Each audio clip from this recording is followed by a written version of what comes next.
ভারতীয় পাইলট পাকিস্তানে হামলা করতে গিয়ে নিজেই পাকিস্তানের জওয়ানদের হাতে আটক হয়, কিন্তু পাকিস্তানের জওয়ানরা তাকে হত্যা না করে নিরাপদে তাকে সেফ জোনে নিয়ে যান।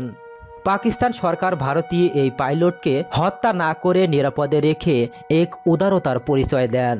ভারতের গ্রেপ্তারকৃত পাইলটকে অক্ষত অবস্থায় ফিরিয়ে দেওয়া নিয়ে তার সন্তানকে পাকিস্তানি আর্মির একটি খোলা চিঠি রয়েছে।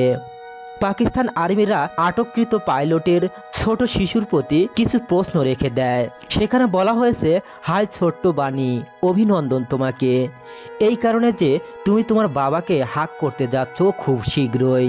আমরা তাকে শীঘ্রই ফিরিয়ে দিচ্ছি তোমার কাছে একটি গিফট হিসেবে। সেটা কোনো বিষয় না, তোমার মতো অনেকেই বোমা মারতে এসেছিল। বাণী শোনো, যখন তুমি খুব তাড়াহুড়ো করে তোমার বাবাকে জড়িয়ে ধরবে, তুমি দয়া করে কিছু প্রশ্ন জিজ্ঞেস করবে তোমার বাবাকে আমাদের তরফ থেকে। সেগুলো হচ্ছে, বাবা, কাশ্মীরি শিশুদের কি অধিকার নাই সুখে শান্তিতে তাদের বাবার সাথে থাকার? তাকে জিজ্ঞেস করো কেন তাকে দয়া করা হয়েছে। এই বৌরি পরিবেশে ধরা পড়ার পরেও তাকে ছেড়ে দেওয়া হলো। তাকে জিজ্ঞেস করো যুদ্ধ এবং ঘৃণার মূল পার্থক্য কত। তাকে জিজ্ঞেস করো কোনো জিনিস সবচেয়ে বেশি শক্তিশালী, ঘৃণা নাকি ভালোবাসা। তাকে জিজ্ঞেস করো জীবনে সবচেয়ে কি বেশি সুন্দর, জীবন নাকি মৃত্যু। এইসব প্রশ্নের উত্তরে প্রত্যাশায় থাকবো আমি।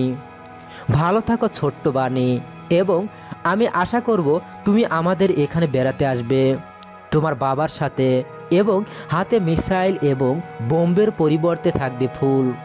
আরেকটি বিষয়, সেটা হলো আমি তোমার কাছে প্রতিজ্ঞা করছি যে তোমার হাসি কেউ ছিনিয়ে নিতে পারবে না, এবং আমাদের জন্মভূমি কেউ ধ্বংস করতে পারবে না।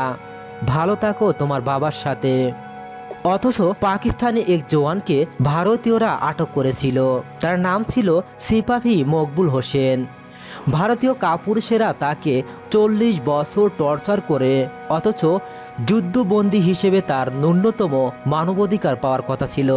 কিন্তু ভারতীয় যে পাইলটকে ছেড়ে দেওয়া হলো তাকে সম্পূর্ণরূপে তার পরিবারের কাছে ফেরত দেওয়া হলো।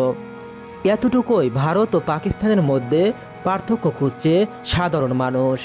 এই বিষয়ে আপনাদের মূল্যবান মতামত কমেন্টের মাধ্যমে জানিয়ে দিন। ধন্যবাদ এতক্ষণ আমাদের সাথে থাকার জন্য।